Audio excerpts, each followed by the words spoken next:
Eenvoudige veranderinge aan jou daaglikse roetine kan lewenslange gesonde gewoontes bevorder. As dit met 'n gebalanseerde dieet en oefening gepaard gaan, kan hierdie wenke help om die skaal in die regte rigting te laat kantel. Hierdie rate is veilige en natuurlike strategieë vir gewigsverlies wat gekombineer kan word met ander dieet- en voedingsplanne. Een daarvan is om kleiner borde te gebruik, met sommige studies wat aandui dat dit jou kan help om minder te eet deur te verander hoe jy jou porsiegrootte sien. Jy moet ook fokus op die kwaliteit van die kos op jou bord en maak seker daar's groente, kwaliteit koolhidrate en proteïene in die mengsel.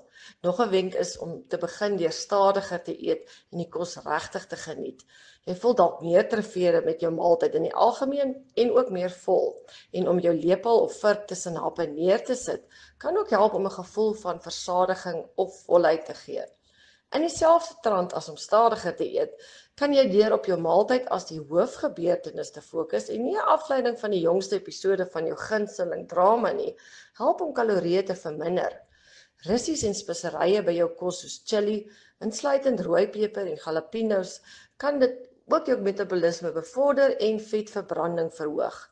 Studies toon verskeie speserye, insluitend gemmer en komyn, kan help om eetlus te beheer en ook vet te verbrand. Irongomed is a leading distributor, working in partnership with NewMed and WestMed to meet the comprehensive needs of the Namibian healthcare sector. As a partner pursuing sustainable global healthcare, we offer industry-leading medical solutions through our key focus areas, which include pharmaceuticals, orthopedics, ophthalmology, surgical devices and capital equipment, as well as a well-established scientific laboratory division.